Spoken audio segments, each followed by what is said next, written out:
Bismillahirrahmanirrahim. Assalamualaikum warahmatullahi wabarakatuh. Salam sejahtera untuk kita semua. Hari ini kita akan memulai pelaksanaan perkuliahan metodologi penelitian pertemuan yang pertama. Pokok bahasan kita untuk pertemuan yang pertama ini adalah ilmu pengetahuan dan penelitian.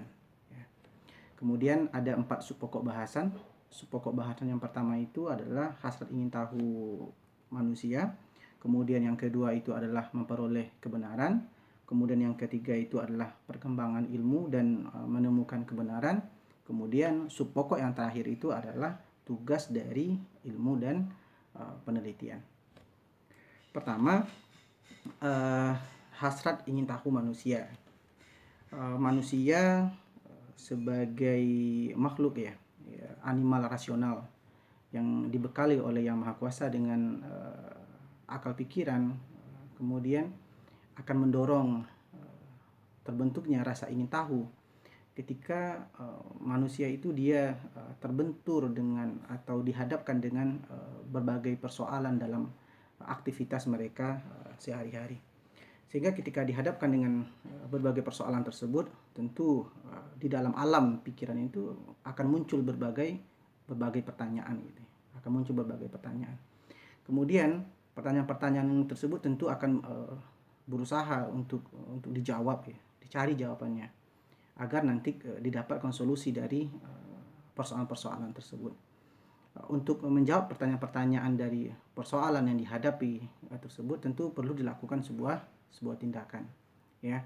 Kemudian nanti setelah melakukan berbagai bentuk tindakan untuk memperoleh jawaban dari persoalan tersebut, ya hasilnya tentu ada 2 saja. Pertama itu dapat jawabannya, yang kedua dia itu tidak didapatkan jawabannya. Kalau dia didapatkan jawabannya, maka jawabannya itulah yang disebut dengan pengetahuan ya, yang disebutkan dengan pengetahuan, dan pengetahuan itulah yang disebut dengan kebenaran.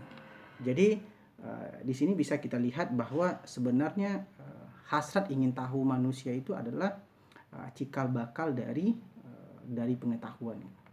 Kemudian di sini juga bisa kita definisikan bahwa kumulasi kumpulan dari pengetahuan itu kemudian dia disusun secara sistematis, kemudian ditemukan secara ilmiah, maka itulah yang disebut dengan ilmu.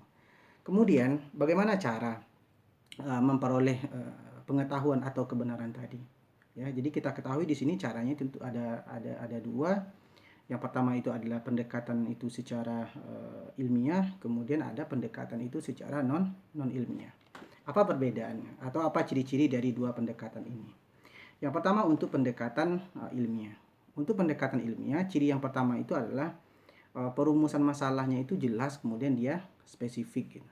Ya, jelas spesifik. Spesifik itu artinya dari banyak persoalan-persoalan tersebut kemudian dia dirumuskan gitu, untuk diselesaikan satu masalah tertentu, sehingga nanti didapatkan hasil yang sesuai dengan permasalahan tersebut ini ya. Kemudian ini juga berhubungan dengan keterbatasan waktu, keterbatasan biaya untuk menyelesaikan persoalan tersebut. Maka tidak semua persoalan itu dia bisa diselesaikan sekaligus. Kemudian ciri dari pendekatan ilmiah yang kedua itu adalah masalah yang akan diamati itu adalah masalah-masalah yang dia itu dapat dilihat, kemudian dia itu dapat diukur secara empiris gitu.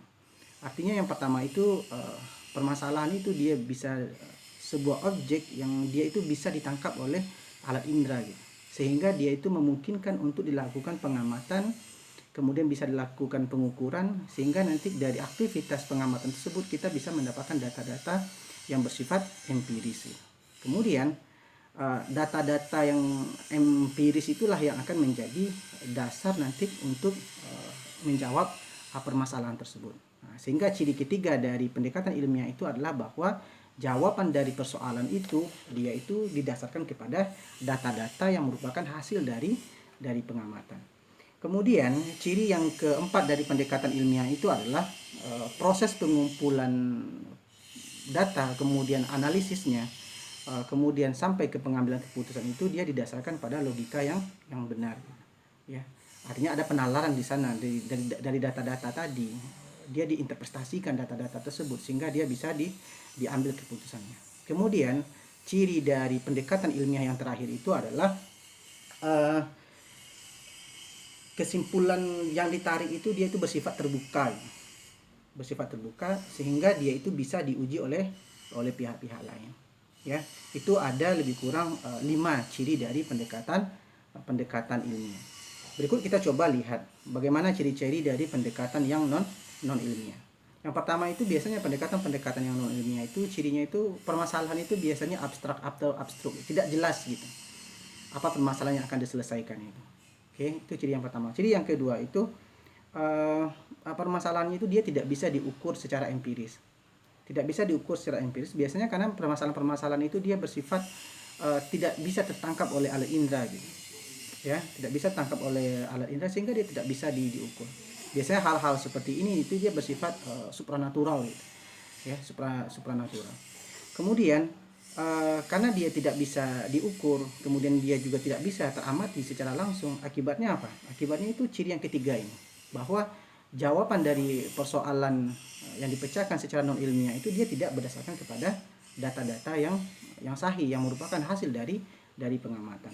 Kemudian yang keempat itu keputusan yang diambil dari keputusan itu tidak didasarkan pada hasil pengumpulan dan analisis data yang logis. Kemudian yang terakhir itu adalah kesimpulan yang diambil itu dia itu tidak dia itu tidak bisa diuji oleh pihak lain gitu. Karena memang dari awal masalahnya itu tidak jelas, kemudian tidak bisa dilakukan pengamatan untuk mendapatkan data-data yang empiris. Kemudian pengambilan keputusannya juga tidak didasarkan kepada data-data yang empiris. Hal tersebut yang akibatkan bahwa kesimpulannya itu yang menjadi tidak jelas itu. Karena kesimpulannya itu tidak jelas, ya tentu otomatis dia tidak bisa diuji oleh pihak lain. Berikut kita lanjut. Untuk pendekatan ilmiah itu ada beberapa tahap ya, cara-cara atau tahap berpikir ilmiah itu ya. Ada 3 tahap dari cara berpikir ilmiah. Yang pertama itu skeptis, yang kedua itu analitik ya, yang ketiga itu dia kritik gitu. Ini tahap dari berpikir kritis. Yang pertama itu skeptis. Skeptis ini orangnya itu dia tidak menerima segala sesuatu itu apa adanya gitu. Dia selalu bertanya tentang satu persoalan gitu ya, selalu bertanya, dia selalu meminta fakta-fakta, dia selalu meminta data-data ketika dia dihadapkan dengan berbagai persoalan-persoalan. Itu skeptis. Kemudian analitik ini biasanya orang-orang itu ketika dia dihadapkan dengan persoalan atau kasus tertentu, dia akan melakukan analisa, menimbang gitu fenomena tersebut, apa penyebabnya ya, kemudian apakah fenomena itu bisa dipecahkan atau tidak gitu. Kemudian apa metode yang bisa digunakan untuk memecahkannya, apa alat pengukurannya ya, kemudian apa kesimpulan yang bisa tariknya, seperti itu. Kemudian yang terakhir tahap dari berpikir kritis itu adalah kritik ya, kritik. Kemudian pendekatan ilmiah itu diperoleh melalui, jadi di sini untuk pendekatan ilmiah itu yang dimaksud di sini adalah dengan penelitian ya, di mana penelitian yang dilakukan secara sistematis, kemudian terkontrol berdasarkan data yang empiris. Berikutnya kita kutip dari Rummel, bagaimana sejarah perkembangan dari metodologi penelitian itu ada 4 ya. Pertama itu ada tahapnya itu disebut dengan trial and error. Trial and error itu coba-coba ya. Coba-coba artinya sebuah riset penelitian itu dilakukan tanpa petunjuk dia. Kemudian metodenya itu terus berganti. Ketika dilakukan suatu penelitian, satu metodenya itu gagal, dia diganti lagi dengan metode berikutnya. Ketika gagal lagi, diganti lagi metodenya. Ketika beberapa metode itu diganti, kemudian masih gagal, maka nanti ganti bahannya lagi. Ya, lakukan ganti bahannya. Ya, kemudian seperti itu terus gitu.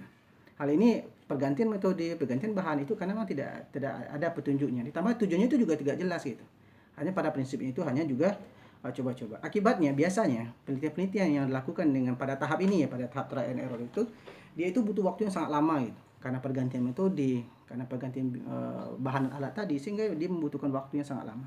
Kemudian dia juga membutuhkan biaya yang cukup besar. Karena bahan tadi ya, bahan yang banyak digunakan untuk beberapa tahap pelaksanaannya itu. Kemudian juga bahan yang itu juga diganti-ganti ya, tentu dia membutuhkan banyak biaya untuk membeli alat-alat tersebut. Itu tahap perkembangan metodologi penelitian yang pertama. Yang kedua itu adalah teori, authority, dan tradisi. Di sini biasanya apa ya, authority itu otoritas ya, pemegang kuasa gitu. Jadi kebenaran atau pengetahuan itu disampaikan oleh orang yang memegang kuasa gitu. Dan itu tidak boleh dikritisi ya. Kemudian tahap perkembangan metodologi yang ketiga itu juga sudah ada spekulasi, kemudian ada spekulasi dan argumentasi.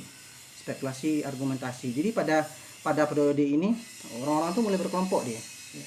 Misalnya para ahli-ahli itu mulai berkelompok dia. Kemudian nanti mereka akan saling berspekulasi ya, satu sama lain gitu. Hanya saja biasanya pada tahap spekulasi dan argumentasi ini yang jadi persoalannya itu adalah tentu orang akan saling berspekulasi sesuai dengan pengetahuannya. Tentu yang cukup disayangkan itu adalah tentu orang akan berspekulasi itu sesuai dengan subjektifnya atau sesuai dengan kepentingannya gitu ya. Artinya untuk kepentingan dari kelompok-kelompok tersebut gitu.